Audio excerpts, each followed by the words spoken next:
11 মাস আমার হুকুম পালন করতে পারো নাই, ঠিক আছে, যা ভুল হয়েছে বান্দা সব ছেড়ে মুছে তুমি 30 দিন আইয়ামাম মাদুদাত গুইনা গুইনা, আল্লাহ বলছে বেশি কম হবে না, 30 অথবা 29 দিন।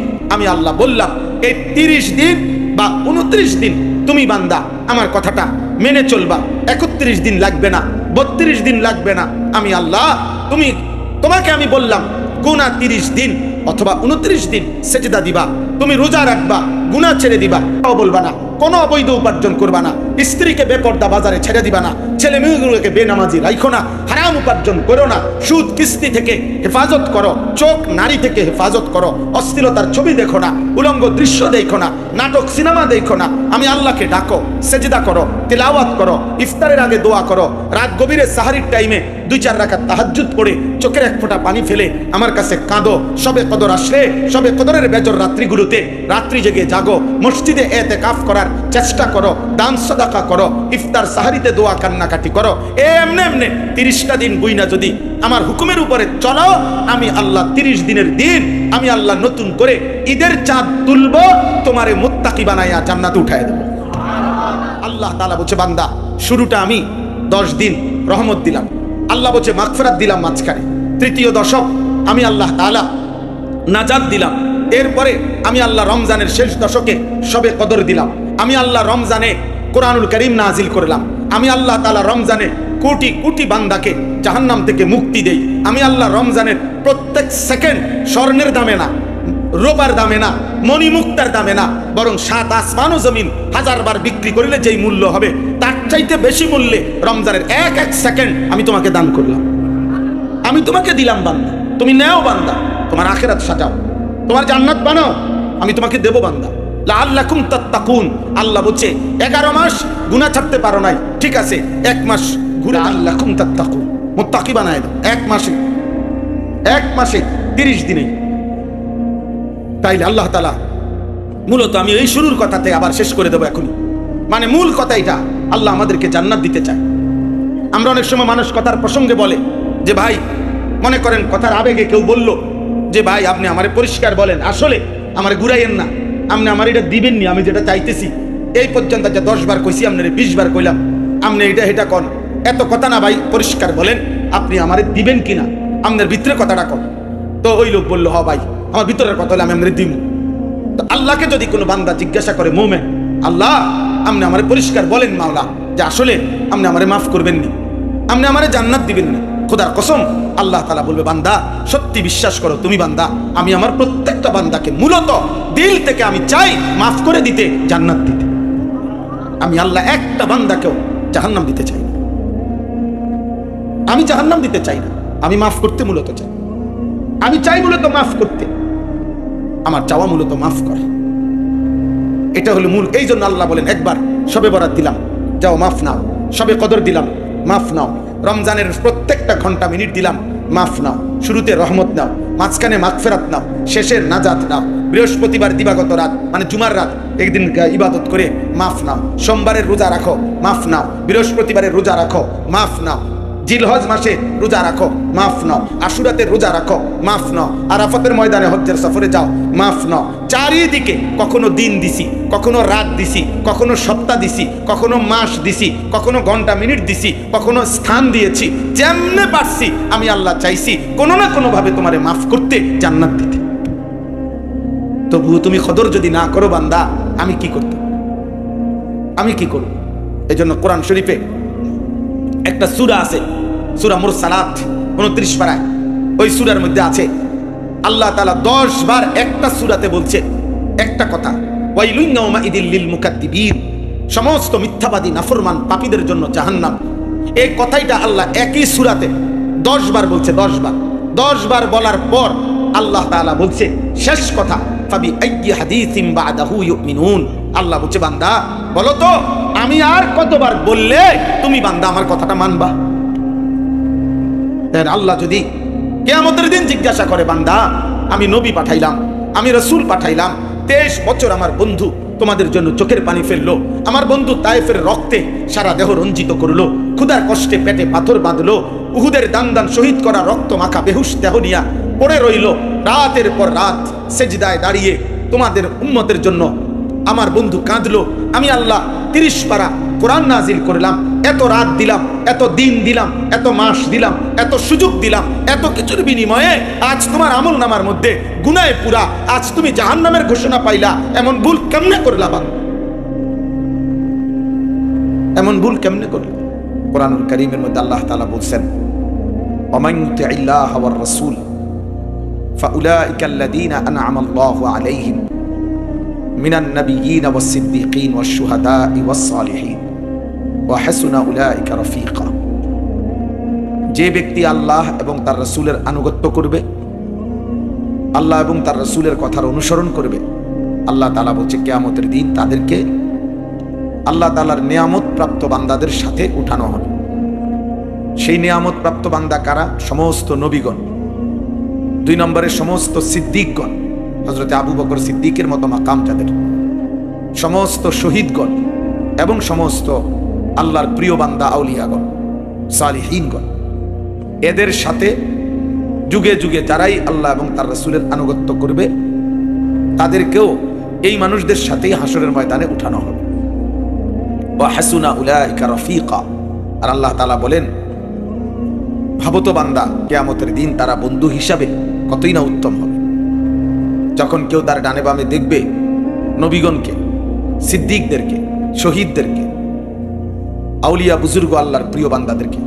ভাইয়া এখানে বসে বসে মোবাইল টিপবেন না কেউ, দয়া করে। কারো যদি মোবাইলের কোনো কাজ থাকে চলে গেলে ভালো হয়, উঠে গেলে ভালো, নয়তো আমি উঠাই দেবো। এই প্যান্ডেল, সামিয়ানা, মাইক আপনি বসে বসে মোবাইল টিপার জন্য বানানো হয় না।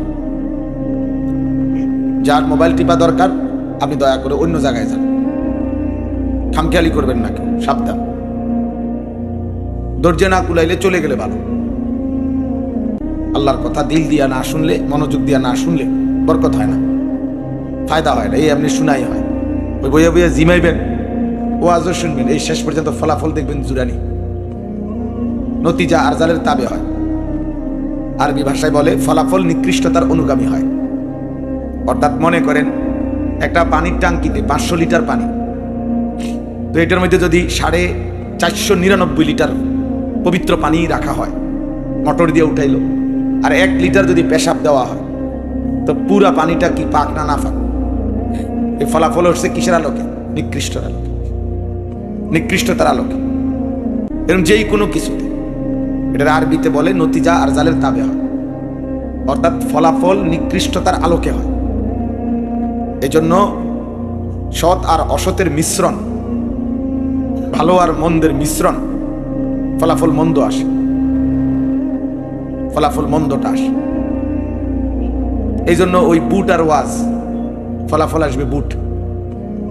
বাদাম এবং ওয়াজ, মানে বাদাম খাইতে খাইতে ওয়াজ শুনছে, ফলাফল আসবে যে বাদামে খাইছে, ওয়াজ আর কিছু বুঝছে না। মোবাইল এবং ওয়াজ দুটা মিল্লা, মনে করেন মোবাইল টিপসে ওয়াজ শুনছে, হঠাৎ যদি হুজুর মনে করেন গরম হয়ে গেছে, তো একটু তাকাইছে, আরে কি কারবার, হুজুর চিন্তা লাইল, বুঝেন নাই? হঠাৎ কেউ একখান দিয়ে স্লোগান দিয়ে উঠছে, তো 3-4 জনে দৌড় দিয়ে আইছে, আরে আরে খাইছে খাইছে, মনে বিরাট কারবার হয়ে যেতেছে, তাড়াতাড়ি দেখে কি শুরু হইল, আবার চলে গেছে।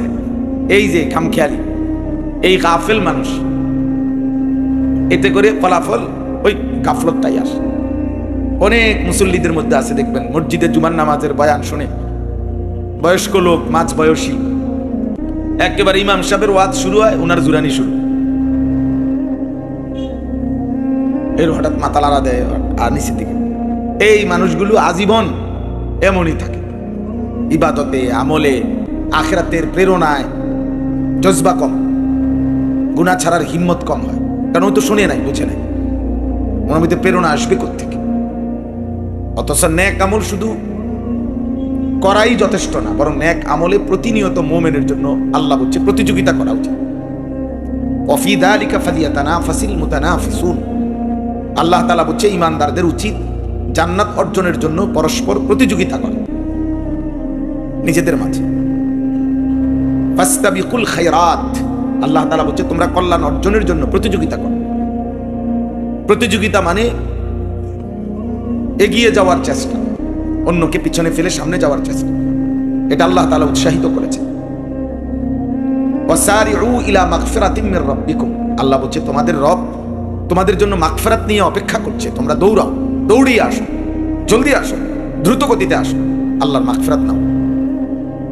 আল্লাহ তাআলা কোরআনুল কারীমের মধ্যে বলছে, জুমার নামাজে যখন আজান হয়, ফাসআউ ইলা যিকরিল্লাহ, তৎক্ষণাৎ দ্রুত গতিতে মসজিদের দিকে চলো, 1 মিনিট আর দেরি করো। ওয়াজারুল বাই'আ, যাবতীয় ব্যবসা বেচা কিনা, উপার্জন, আয় রোজগারের সব কাজ বন্ধ করে দাও, জলদি ছোট মসজিদে। ফাসআউ, এই তার মানে এগিয়ে যাওয়া, আগে বাড়া। উলাইকা ইউসারিউনা ফিল খায়রাত ওয়া হুম লাহা সাবিকুন, আল্লাহ বলেন আমার প্রিয় বান্দারা খায়রাত, কল্যাণ অর্জনের জন্য ইউসারিউনা, দ্রুত গতিতে মেহনত করছে, এমনকি তারা জান্নাতের কাছে পৌঁছেই গেছে। এইরকম উৎসাহ দিচ্ছেন আর নবীজি সাল্লাল্লাহু আলাইহি ওয়াসাল্লাম বলছেন, বাদিরু বিল আমাল, তোমরা নেক আমলগুলো দ্রুত করো। ফিতানান, তোমাদের উপরে বড় থেকে বড় ফিতনা, মুসিবত, পেরেশানি আসবার আগে আগে তোমাদের উপরে ফিতনা আসবে, মুসিবত আসবে, পেরেশানি আসবে, ঝামেলা আসবে, ইমানের পরীক্ষা হবে, বিভিন্ন রকমের পেরেশানি আসবে।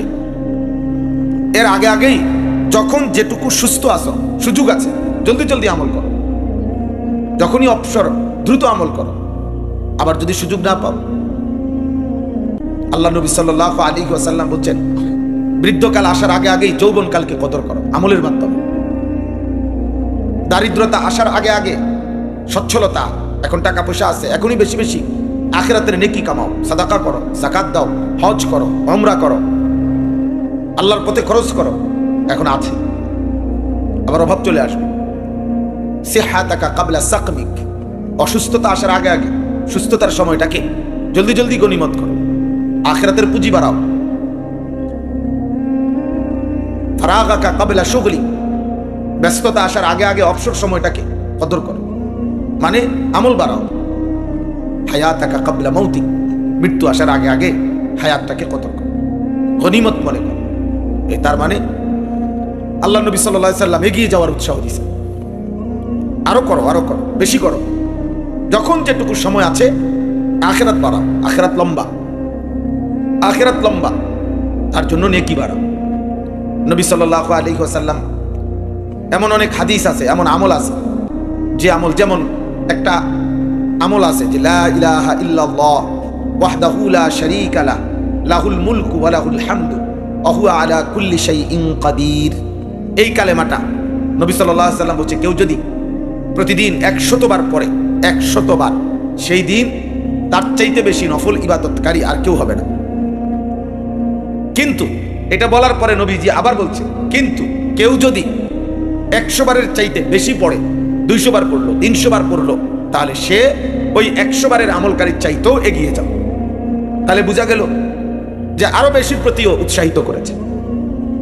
এজন্য বেশি থেকে বেশি রাসূলুল্লাহ সাল্লাল্লাহু আলাইহি ওয়াসাল্লাম আমলের উৎসাহিত করেছেন, আল্লাহ তাআলা কোরআনুল কারীমে উৎসাহিত করেছেন এবং বলছেন, কদর করো, হায়াতের কদর, রাতের কদর করো, দিনের কদর করো, সুস্থতার কদর করো, অবসরের কদর করো, সচ্ছলতার কদর করো।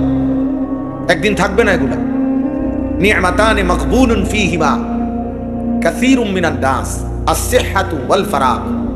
আল্লাহ নবী সাল্লাল্লাহু আলাইহি ওয়াসাল্লাম বলেন, দুইটা নিয়ামত এমন আছে যেটা তখন থাকে, বান্দা তখন কদর করে না, ধোকা খায়, আছে তো এখনো লম্বা সময় আছে, কিন্তু একদিন হঠাৎ করে দেখে তার এই দুইটা নিয়ামত তার সাথে আর এখন নাই। একটা হলো আসিহাতু, নবীজি বলেন সুস্থতা, সুস্থতা আছে এখনো কদর করে না, একদিন দেখে হায় নানামুখী রোগ শোক তারে আইসা ধরে ফেলছে, এইবার আর আমল করার জজবা পায়, সুস্থতা নাই, আমল করবে কোত্থেকে। একদিন দুরন্ত যৌবন ছিল, কৈশোর ছিল, সারা রাত চাইলে নামাজ পড়তে পারতো, আল্লাহকে ডাকতে পারতো, কিন্তু না কদর করলো না। আজ পরন্ত বেলায় বয়স হয়ে গেছে, অসুস্থতা হয়ে গেছে, দুর্বলতা চলে আসছে, এখন আর কুলাইতে পারে, এখন আর পারছেন। আল্লাহ নবী সাল্লাল্লাহু আলাইহি সাল্লাম বলেন, অথচ সুস্থতার সময় নিজেকে নিজে ধোকা দিছে, ধোকা খাইছে যে আছে তো সময়, এখনো মাত্র 18 বছর, এখনো মাত্র 20 বছর, আরো লম্বা হায়াত বাকি। আর হলো ওয়াল ফারাগ, দ্বিতীয় নাম্বার হলো অবসর। প্রত্যেক মানুষের অবসর বড় নিয়ামত। এই মুহূর্তে তার হাতে একটু অবসর আছে, এই অবসরগুলো অনাদরে অবহেলায় নষ্ট করে ফেলে, মনে করে আর কি করবো, আর কত করবো আর। কিন্তু একদিন এমন ব্যস্ততা, এমন পেরেশানিতে পড়ে যায়, তখন একটু অবসরের জন্য, একটু সুযোগের জন্য আফসোস করতে থাকে।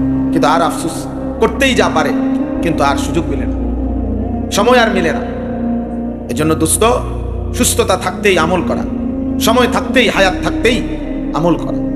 কোরআনুল কারীমের মধ্যে আছে, প্রত্যেক নাফরমান বান্দা, পাপী, দুনিয়া থেকে বিদায় নেওয়ার মুহূর্তে মালাকুল মউত আজরাইল যখন আসবে, প্রত্যেক পাপী মানুষ তারা আল্লাহ তাআলার কাছে আফসোস করবে আর বলবে, আল্লাহ আমাকে আর একটু সময় দেন, আমাকে আর একটু সময় দেন, দুনিয়ায় আর কিছুদিন থাকতে দেন, আমি নেক আমল করব। আল্লাহ বলবেন, না, কাল্লা, কখনোই না। প্রত্যেক নাফরমান কবরে হাজার হাজার বার, লক্ষ কোটি বার বলবে, আল্লাহ আমাকে একটু দুনিয়ায় যেতে দেন। আল্লাহ বলবেন, না। প্রত্যেক নাফরমান হাসরের ময়দানে বলবে, আল্লাহ ফারজি'না না'মাল সালিহান, আমাকে দুনিয়ায় একটু ফেরত যেতে দেন, একটু সময় দেন, আমি নেক আমল করব। আল্লাহ বলবেন, না। প্রত্যেক নাফরমান জাহান্নামের আযাবের মধ্যে কোটি কোটি বার বলবে, আল্লাহ রব্বানা আখরিজনা, আমার জাহান্নামের আগুন থেকে একটু বের করে দেন, দুনিয়ায় যেতে দেন, আমাকে একটু সময় দেন, আমি নেক আমল করব। আল্লাহ বলবেন, না, না। এইভাবে না বলতে বলতে আর নাফরমান চিৎকার করতে করতে একদিন কোরআনুল কারীমের সূরা মুমিনুনের মধ্যে আছে, একটা পর্যায়ে জাহান্নামী বান্দাকে আল্লাহ বলবেন, ক্বাল আখসাউ ফিহা ওয়ালা তুকাল্লিমুন। এই নাফরমান মৃত্যুর দিন থেকেই তো বলতেছিল, আরেকটু সুযোগ দেন, আরেকটু সুযোগ দেন, আরেকটু সুযোগ দেন। জাহান্নামেও কোটি কোটি বার বলবে। একটা পর্যায়ে মহান আল্লাহ পাক বলবে, হে বেঈমান, হে নাফরমান, তুমি এই জাহান্নামে অনন্তকালের জন্য পড়ে থাকো, ওয়ালা তুকাল্লিমুন, আর একটি কথাও বলবা না, আর কোনো শব্দ করবা না। তাফসীরের মধ্যে লিখছে, এই কথা যখন আল্লাহ কাউকে বলে ফেলবে, তো ওই নাফরমান আর কোনোদিন জাহান্নামের মধ্যে কোনো শব্দ, আওয়াজ, মানুষের মতো কোনো কথাবার্তা, আওয়াজ আর করতে পারে, আর করতে পারে। নাউজুবিল্লাহ। তাফসীরের মধ্যে আছে, এরপরে জাহান্নামীর মুখ থেকে যে আওয়াজ বের হবে, সেটা হয় কুত্তার আওয়াজ, নয়তো গাধার আওয়াজ, কুকুরের ঘেউ ঘেউ ধ্বনি অথবা গাধার আওয়াজ তার মুখ থেকে বের হবে। মানুষের কোনো আওয়াজ আর বের হবে না। এই জন্য নওজোয়ান ভাই, তোমার যৌবন তোমার আল্লাহর দাও, তোমার আব্বার না। তোমার যৌবন তোমাকে মোবাইলের নর্তকী দেয় নাই, তোমার যৌবন টেলিভিশন ওয়ালার জন্য না, তোমার হায়াত মোবাইলের অসভ্য ছবির জন্য না, যিনি দিয়েছিলেন তার জন্য। সময়ের প্রত্যেক সেকেন্ডের পরিবর্তন আল্লাহর দেওয়া। রাত ভোর হয়, দিন আলোকিত হয়, অন্ধকার হয়, দিন সপ্তাহ হয়, সপ্তাহ মাস হয়, মাস বছর হয়। বিনিময়ে আমাদের হায়াত বাড়ে, বিনিময়ে আমাদের শরীর স্বাস্থ্য বাড়ে। এটাই তো সহজ কথা। আল্লাহ তাআলা কোরআনুল কারীমের মধ্যে বলছেন, বান্দা আমি তো তোমাকে মায়ের কোল থেকে একটা ছোট্ট বাচ্চা, তিফল, আমি তো বের করে এনেছি, শিশু। একদিন আমি আল্লাহ ধীরে ধীরে সকল অঙ্গে পূর্ণ শক্তি আমি দিয়েছি, যৌবনকালে সেটা আমি দিয়েছি। আবার আমি আল্লাহ সেই শক্তি আবার কমাইতে কমাইতে পুনরায় বৃদ্ধকাল আসতে আসতে আবার দুর্বল বানিয়ে ফেলি। একবার দুর্বলতা থেকে শুরু করেছি, শক্তির পর্যন্ত নিছি, আবার শক্তি থেকে যৌবনকালে আবার আমি আল্লাহ তাআলা শক্তি কমাইতে শুরু করলাম, বৃদ্ধকালে আবার দুর্বলতা ফিরাই দেয়। একবার ভোরবেলা সুবহে সাদিক, সূর্য উঠতে শুরু করে, উঠতে উঠতে উঠতে তেজ আলোকিত হয়। আবার একটা পর্যায়ে 12টা, 11:30, 12টা, 12:15 বা এরকম একটা টাইম হইলে আবার সূর্যের তেজ কমতে শুরু করে, হেলতে শুরু করে। সন্ধ্যা হইতে হইতে সেই আলোকিত সূর্যটা, তেজওয়ালা সূর্যটা একেবারে নিস্তেজ হইয়া, আলোহীন হয়ে, দুর্বল হয়ে আবার ডুবে যায়। আমাদের হায়াত ঠিক এরকম। প্রতিদিনকার সূর্য দেখলে আমাদের হায়াত বোঝা যায়। সকালবেলা উঠতেছে উঠতেছে অল্প কিছু সময় তেজ নিয়ে থাকে, আবার হেলতে থাকে, একটা পর্যায়ে ডুবে যায়।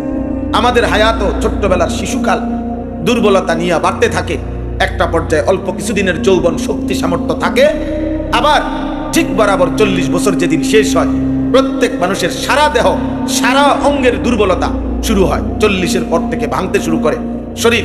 এরপরে ধীরে ধীরে একদিন হয় কবরে, নয়তো নিস্তেজ দুর্বল হয়ে বৃদ্ধ অসহায় হয়ে পড়ে থাকে।